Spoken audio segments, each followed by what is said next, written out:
Okay, this is an HP Compaq. Can't remember what the number is. HP Compaq nc8430. It's not mine, but it belongs to an elementary school. Basically what I do, or what the school board did, since I'm not a registered computer technician, I can't touch any of the computers that run on the school network. Basically the ones that have a network hard drive on them, or where all the students can log in with their own account name. I can't touch those ones. Those are taken care of by the IT department. For me though, any of these computers with this sticker that comes into the building, these are the ones I service. Oh, 1 second. This computer is bought from the school board, but it was used when they bought it.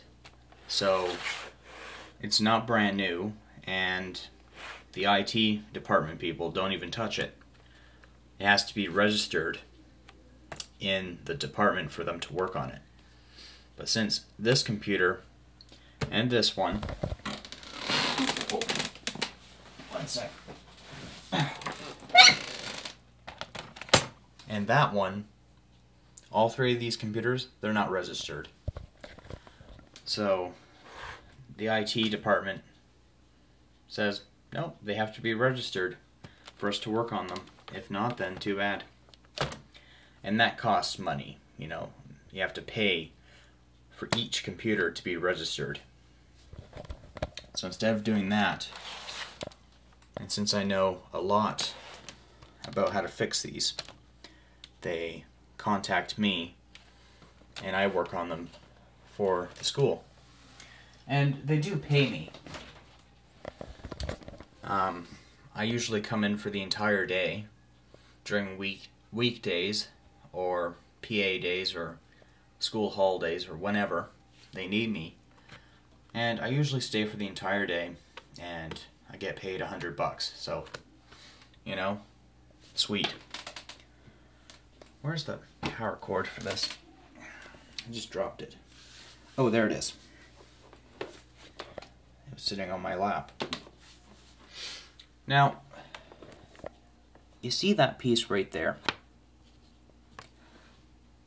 And you see that red ring that goes all the way around on this power adapter? This piece right here was actually wedged in the power jack.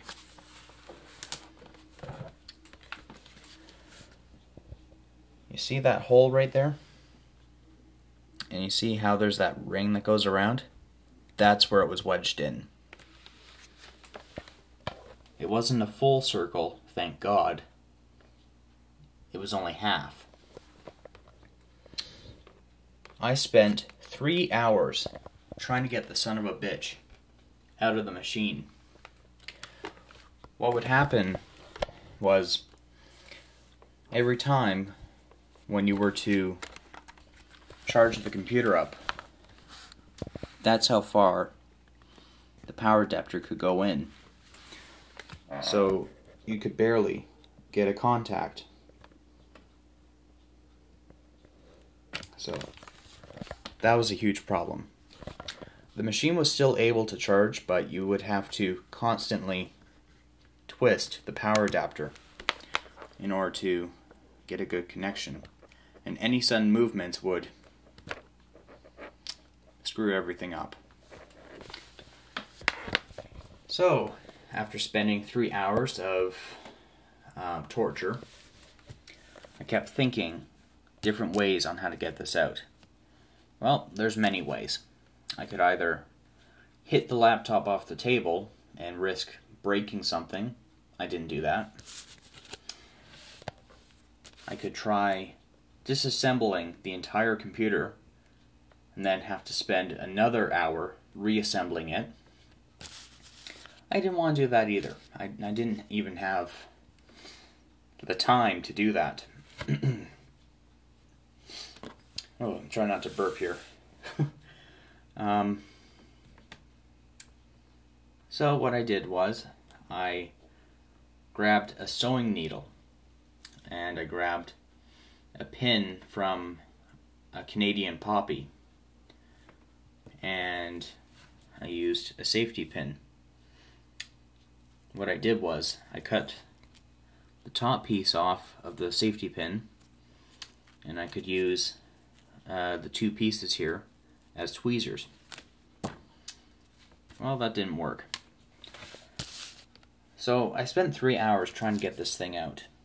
And what it would do, since it's only half a piece, I would try to kind of flick it out with a sewing needle, and the damn thing would constantly go all the way around. So I'm basically sitting there with the sewing needle going all the way around trying to get the damn thing out. And I had to squint with one eye and holding a flashlight with the safety or sewing needle. I'm just trying to dig it out. It didn't work. So what I did was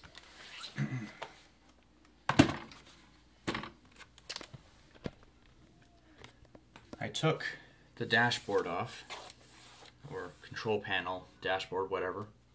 I took it off, and I popped the keyboard off, and I kind of peeled, like this piece right here, from this side to that side. I kind of peeled it backwards. I didn't just take it right off. I kind of pried it up. And I had my sewing needle, and there's a little hole that leads to the power jack, and I just poked it around in there, and then boom, this piece fell out. But in order to do that, I had to keep it from going around in this hole. So I put twist ties all along the bottom half, so the piece would just stay up here, because there's only one hole in this area and this entire area is blocked off. So that's how I got it out. It was a pain in the ass to begin with. Basically, it was a grade 5 student who was working on this, or not working on it, but who was very rough. You can tell that this computer was well loved by that student. There's dings and dents and scratches. Fun, fun, fun.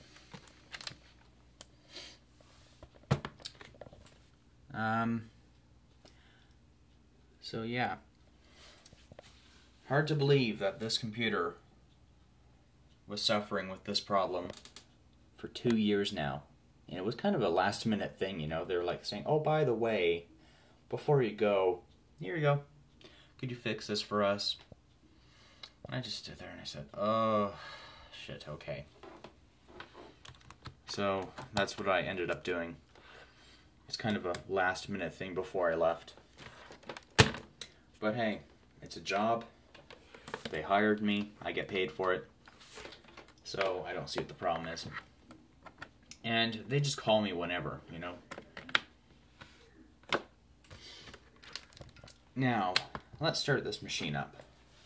Now, before I begin, this computer does have 2 problems. The first problem is the battery doesn't want to hold a full charge. And I have the original power brick for it. They have over, I think, 60 of these at the school that were donated by Computers for Schools in Canada. Yeah, it's the Computers for Schools Foundation. And Yeah, the battery is not holding a full charge, and I don't know why that is. So, another problem is the track point, or the ACU point. That's what it's originally called. Well, when this computer came, it was missing the eraser head piece. Well, I have plenty of them lying around.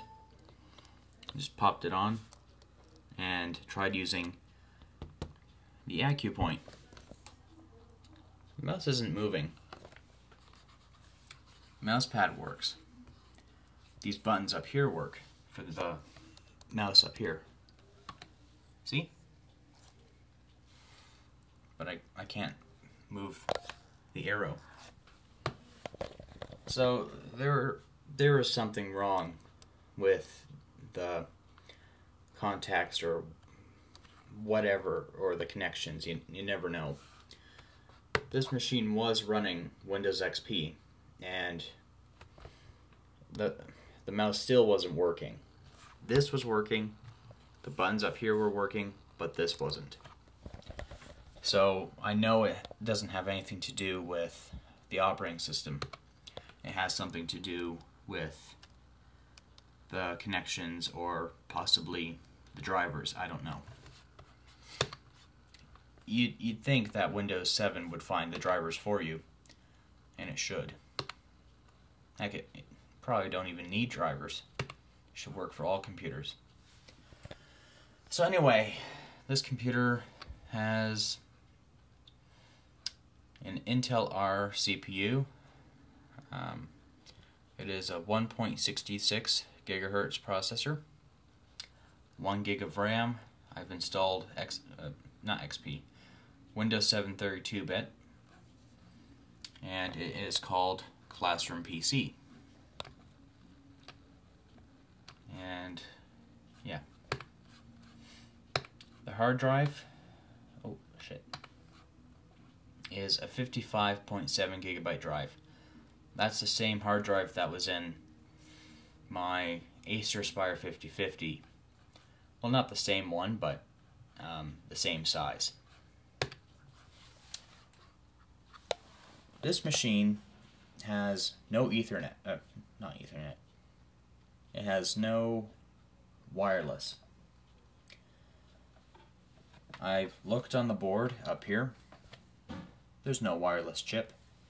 Looked underneath. No wireless chip. It's actually located right there. That's where you can put one in. And I thought to myself, Jesus, you gotta be kidding me. I'm not gonna go to that level to install one. When the school got these computers, which was 60 of them, they never came with the Wi-Fi cards built in. You basically have to, stupid chair, you have to go out and buy one of these. So, a store here in my city called Factory Direct was selling these for $7 each. So, all the teachers went out there and bought a handful of them and asked me to set all of the computers up for the internet. Sure enough, that's what I did. And yeah, it's a very nice machine though, I have to admit. Like the sound quality, can't beat that. I think this is my 14th computer that I've installed Windows 7 on, and I'm basically going to set it up for the internet to work at the school, because you have to have a proxy address, you have to have Sophos antivirus, you have to have the compliance agent, and I'm going to throw some software on. So yeah. Well, I hope you've enjoyed watching this video. Hope it didn't bore the crap out of you, but hey, some might enjoy it.